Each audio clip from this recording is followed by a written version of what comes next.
BBC বাংলার অধিবেশন প্রবাহতে আপনাদের স্বাগত। আজ আপনাদের সাথে লন্ডন স্টুডিও থেকে আছি মানসী বড়ুয়া। ইন্না লিল্লাহ। পুরো মধ্যপ্রাচ্যে আবারও ভয়াবহ তৃতীয় বিশ্বযুদ্ধ ছড়িয়ে পড়েছে। দখলদার জায়নবাদীদের বিরুদ্ধে সর্বাত্মকভাবে কার্যক্রম চালিয়ে যাচ্ছে ইরান। মার্কিন যুক্তরাষ্ট্রের যুদ্ধজাহাজ লক্ষ্য করে ভয়াবহ আক্রমণ চালিয়েছে। মনে হচ্ছে যুদ্ধবিরতি কার্যকর হবে না, পাকিস্তানে প্রতিনিধি দলও পাঠাবে না ইরান। এর ফলে আবারও এই যুদ্ধ তীব্র থেকে তীব্র আকার ধারণ করছে। আর এরই মাঝে আমাদের হাতে এসে পৌঁছেছে এই যুদ্ধের সর্বশেষ গুরুত্বপূর্ণ সবথেকে তাজা আপডেট সংবাদ আপনাদের জানিয়ে দিব। প্রথমেই জানাবো, মার্কিন সামরিক জাহাজ লক্ষ্য করে ইরানের ভয়াবহ ড্রোন হামলা। ওমান উপসাগরে যুক্তরাষ্ট্রের একটি সামরিক জাহাজ লক্ষ্য করে ড্রোন হামলা চালিয়েছে ইরান। ইরানের আধা সরকারি সংবাদ সংস্থা তাসনিমের এক প্রতিবেদনে এই তথ্য নিশ্চিত করা হয়েছে। প্রতিবেদন অনুযায়ী সম্প্রতি ওই এলাকায় মার্কিন নৌবাহিনী ইরানের পতাকাবাহী একটি কন্টেনার জাহাজ জব্দ করার পর ওই ড্রোন হামলার ঘটনা ঘটে। এরপর জানাবো, যুক্তরাষ্ট্রের সঙ্গে আলোচনায় অংশ নিচ্ছে না ইরান। ইরানের পররাষ্ট্র মন্ত্রণালয়ের মুখপাত্র ইসমাইল বাঘাই বলেছেন, ইসলামাবাদে যুক্তরাষ্ট্রের সঙ্গে আলোচনায় অংশ নেবে না তেহরান। তিনি বলেছেন, যুক্তরাষ্ট্র তার অভিজ্ঞতা থেকে শিক্ষা নিচ্ছে না, এর ফল কখনোই ভালো হবে না বলে মন্তব্য করেছেন তিনি বলেন, আমরা এই যুদ্ধবিরতি করতে রাজি নই। এদিকে ইরান যুদ্ধে সারা বিশ্বের বিভিন্ন ক্ষেত্রে ক্ষতিগ্রস্ত যুক্তরাষ্ট্র। দ্য পলিটেকোর বিশ্লেষণ, ইরান যুদ্ধ যুক্তরাষ্ট্রের বৈশ্বিক নিরাপত্তামূলক সম্পর্কগুলোকে ঝুঁকির মুখে ফেলে দিয়েছে। একই সঙ্গে সারা বিশ্বেই দেশটির ভাবমূর্তি ক্ষতিগ্রস্ত হয়ে পড়েছে।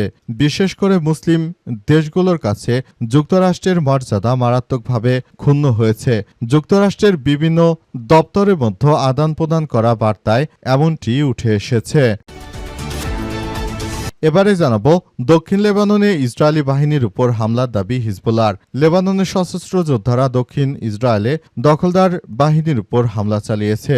আজ দক্ষিণ লেবাননে ইসরায়েলি সামরিক বাহিনীর একটি কনভয়ে তারা বিস্ফোরক বোঝাই হামলা চালাতে দখলদার ইসরায়েলি বাহিনীর বেশ কয়েকজন সেনা সদস্য ওপারে চলে গেছে।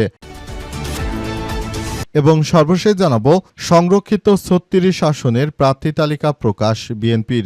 সংরক্ষিত নারী ৩৬ আসনের প্রার্থী তালিকা প্রকাশ করেছে বিএনপি আজ দুপুরে। দলটির সিনিয়র যুগ্ম মহাসচিব ও প্রধানমন্ত্রীর উপদেষ্টা রুহুল কবির রিজভী আহমেদ এই তালিকা প্রকাশ করেছে।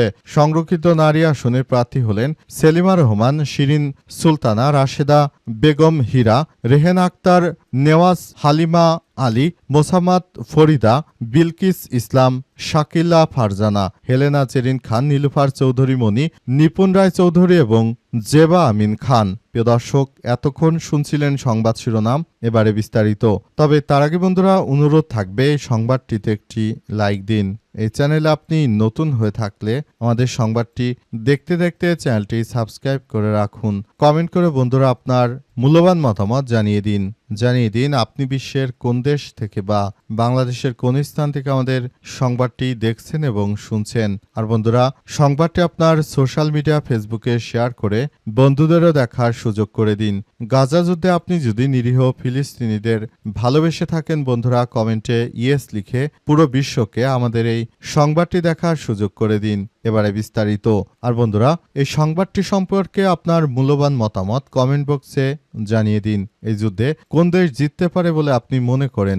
যুদ্ধবিরতি যে লঙ্ঘন হয়ে গেল, এখন কি হতে চলেছে?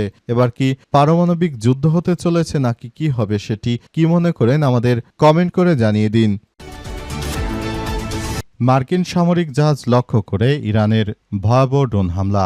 ওমান উপসাগরে যুক্তরাষ্ট্রের একটি সামরিক জাহাজকে লক্ষ্য করে ড্রোন হামলা চালিয়েছে ইরান। ইরানের আধা সরকারি সংবাদ সংস্থা তাসনিমের এক প্রতিবেদনে তথ্য নিশ্চিত করা হয়। প্রতিবেদনে বলা হয়েছে, সম্প্রতি এলাকায় মার্কিন নৌবাহিনী ইরানের পতাকাবাহী একটি কন্টেনার জাহাজ জব্দ করার পরে এই ড্রোন হামলার ঘটনা ঘটে। ইরানি জাহাজ আটকের ঘটনায় ক্ষুব্ধ প্রতিক্রিয়া জানিয়েছে দেশটির সশস্ত্র বাহিনীর পক্ষ থেকে। বলা হয়েছে, মার্কিন নৌবাহিনী ওই পদক্ষেপটি এক ধরনের সশস্ত্র জলদস্যুতা এবং তারা ইরানের এই জাহাজগুলো কোনোভাবেই আটক করতে পারবে না। তারা যদি ইরানের জাহাজগুলোকে আটক করে থাকে এটি আমরা মেনে নেব না বলে সেখানে উল্লেখ করা হয়েছে এবং আরও জানানো হয়েছে যে পরিস্থিতি যতই জটিল আকার ধারণ করুক না কেন সবকিছু একদম ধূলিসাৎ করে দেয়া হবে। পুরো মধ্যপ্রাচ্য জুড়ে ইহুদিবাদী ইসরায়েল এবং মার্কিন যুক্তরাষ্ট্র তারা যত প্রচেষ্টা চালিয়ে যাক না কেন তাদের একদম ধূলিসাৎ করে দেবে ইরানের ইসলামী বিপ্লবী গার্ড বাহিনীর সদস্যরা। এজন্য বিপ্লবী গার্ড বাহিনীর সদস্যরা পুরোপুরি দখলদার ইসরায়েলি বাহিনীর বিরুদ্ধে এই সশস্ত্র আক্রমণ অব্যাহত রেখেছে। ইরান জানিয়েছে যে আমাদের জাহাজকে আটক করার পর আমরা তাদেরকে ছাড় দেব না। পুরো মধ্যপ্রাচ্য জুড়ে দখলদার ইসরায়েলি বাহিনীর এই অনাকাঙ্ক্ষিত আচরণগুলি এখন পরিলক্ষিত হচ্ছে এবং এর জন্য দখলদার ইসরায়েলি বাহিনী পুরোপুরি ফেঁসে গেছে। তারা এখন কোনো কিছুই করতে পারছে না। পরিস্থিতি এতটাই জটিল আকার ধারণ করেছে যে যুক্তরাষ্ট্র হয়তো এই যুদ্ধে তাদের আত্মসমর্পণ করা ছাড়া কোনো উপায় থাকবে না। যুক্তরাষ্ট্রের সঙ্গে আলোচনা অংশ নিচ্ছে না ইরান। ইরানের পররাষ্ট্র মন্ত্রণালয়ের মুখপাত্র ইসমাইল বাঘাই বলেছেন, ইসলামাবাদে যুক্তরাষ্ট্রের সঙ্গে আমরা কোনো আলাপ আলোচনায় বসছি না। তিনি জানিয়েছেন যে আমাদের যুদ্ধজাহাজকে আটক করেছে মার্কিন যুক্তরাষ্ট্রের সন্ত্রাসীরা। এই কারণে আমরা তাদের সঙ্গে কোনরূপ যুদ্ধের বিরতি নিয়ে আমরা কোনো ধরনের আলাপ আলোচনা করতে আগ্রহী নই বলে নিশ্চিত করা হয়েছে। সেখানে আরও জানানো হয়েছে যে ভবিষ্যতের কথা চিন্তা করে আমরা বলতে পারি এখনই মার্কিন যুক্তরাষ্ট্রকে সব জায়গা থেকে বেরিয়ে আসতে হবে। তারা যদি এখনও আমাদের বিরুদ্ধে এই ধরনের অনাকাঙ্ক্ষিত আক্রমণ চালিয়ে থাকে তাহলে এটি কোনোভাবে আসলে মেনে নেওয়া যায় না। পুরো মধ্যপ্রাচ্য জুড়ে দখলদার জায়নবাদীদের বিরুদ্ধে এই কার্যক্রমগুলো আসলে দখলদারদের বিরুদ্ধে এই কার্যক্রমগুলো আরও বেশি সক্রিয়ভাবে পালন করতে হবে। পরিস্থিতি যতই জটিল আকার ধারণ করুক না কেন ইরান আমেরিকার সঙ্গে কোনো রূপ যুদ্ধবিরতি করবে না। তারা এই যুদ্ধবিরতি বন্ধ করে দিচ্ছে, অর্থাৎ আবারও হয়তো পুরোদমে আক্রমণ শুরু হতে চলেছে। মার্কিন যুক্তরাষ্ট্র এবং দখলদার ইসরায়েলি বাহিনী তারা শুরু থেকে এই যুদ্ধ শুরু করার পরই মূলত যেভাবে পরিস্থিতি ধীরে ধীরে আরও খারাপ আকার ধারণ করেছে এটি এখন বলা যাচ্ছে না আসলে কি হতে চলেছে। এই যুদ্ধ কতটা পথ গড়াবে সেটি এখন পর্যন্ত আসলে বলা যাচ্ছে না। পরিস্থিতি কোন দিকে যায় সেটি এখন পর্যন্ত কেউই স্পষ্ট ভাষায় বলতে পারছে না। তাই মার্কিন যুক্তরাষ্ট্রের সঙ্গে কোনরূপ যুদ্ধবিরতি আলোচনায় অংশগ্রহণ করবে না বলে সাফ জানিয়ে দিয়েছে ইরানের পররাষ্ট্র মন্ত্রণালয়। ইরান যুদ্ধে সারা বিশ্বে বিভিন্ন ক্ষেত্রে ক্ষতিগ্রস্ত যুক্তরাষ্ট্র। দা পলিটিকর বিশ্লেষণ, মার্কিন যুক্তরাষ্ট্র তারা শুরু থেকে যে অন্যায় যুদ্ধ শুরু করেছে এই যুদ্ধ থেকে আসলে স্পষ্ট হওয়া যায় যে মার্কিন যুক্তরাষ্ট্র শুরু থেকেই তারা অন্যায় করেছে। এই অন্যায়ের খেসারত তাদেরকে দিতে হচ্ছে, কারণ সারা বিশ্ব জুড়ে মার্কিন যুক্তরাষ্ট্রের বিভিন্ন ব্যবসা বাণিজ্য বিস্তৃত আকার ধারণ করেছে। এর জন্য মার্কিন যুক্তরাষ্ট্র প্রতিনিয়ত তারা তাদের ব্যবসা বাণিজ্য বাড়িয়ে নেওয়ার জন্য পরিকল্পনা করছে। মার্কিন যুক্তরাষ্ট্র শুরু থেকে তারা নিজেদের ব্যবসা বাণিজ্যকে আরও বিস্তৃত আকার ধারণ করার জন্য যে কার্যক্রমগুলো চালিয়ে যাচ্ছিল সেখানে ইরান যুদ্ধ অনেক বেশি প্রভাব বিস্তার করেছে। এর ফলে আসলে সারা বিশ্ব জুড়ে ইরান এবং মার্কিন যুক্তরাষ্ট্রের এই যুদ্ধের ফলে বিভিন্নভাবে মার্কিন যুক্তরাষ্ট্র অর্থনৈতিকভাবে ক্ষতির সম্মুখীন হয়েছে।